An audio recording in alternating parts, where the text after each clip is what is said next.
मित्रांनो, मला फॉलो करा, मला लाईक करा आणि मला कमेंट्स करा. हो, जितक्यांनी मला फॉलो केलं, जितक्यांनी मला लाईक केलं, जितक्यांनी मला कमेंट केलं, त्यांचे खूप खूप खूप आणि खूप धन्यवाद मी देतो. हो, खरोखर मी त्यांना धन्यवाद देतो. परंतु मला एक ट्रिक मिळालेली आहे फॉलो वाढवायची, कमेंट वाढवायची, लाईक्स वाढवायची. मला एक एक ऍप मिळालेले आहे. आता पैसाच पैसा राहील आता.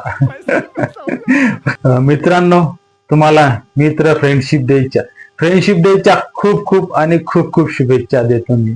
हो, तुम्ही जर म्हणशाल की आता मित्र फ्रेंडशिप डे गेला, हो त्याला जायचं, त्याला जाऊ द्या. परंतु तुम्ही मित्र असे बनवा, तुम्ही असे मित्र बनवा की ते तुमच्या सुख दुःखामध्ये तुमच्या सोबत राहावं, तुमच्या पाठीशी ते उभा राहावं. हो, तुमच्या गरजेसाठी ते उभा राहावं. यस, तुम्ही मित्र असे बनवा की ते तुमच्या मदतीला अनेकदा धावून यावं. असे मित्र तुम्ही बनवा. नाही तर अनेक मित्र असे की ते तुम्ही पुढे जात असतात, ते तुमचा पाय खेचतात, किंवा तुमची एखादी वस्तू त्याला जर आवडली तर तो म्हणून की मला देणाया, मला देणाया, आणि तो घडी घडी मागत राहील, तर तुम्हाला ती वस्तू त्याला द्यावी लागेल. बरोबर आहे की नाही? असे मित्र तुम्ही बनवा.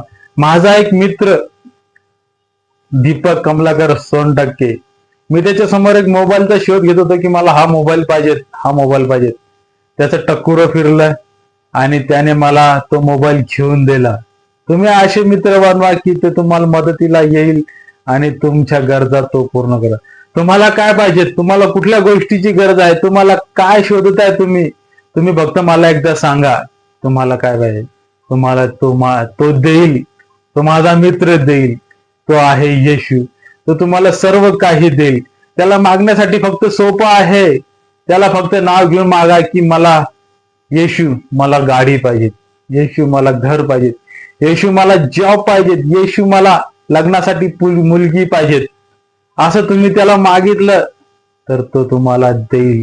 तुमचा आवाज त्याच्यापर्यंत पोहोचेल आणि तुम्हाला जे काही पाहिजे असेल तो सगळं तो तुम्हाला देईल. फक्त एवढं की तुम्ही मला बघून येशूवरती विश्वास ठेवू नका.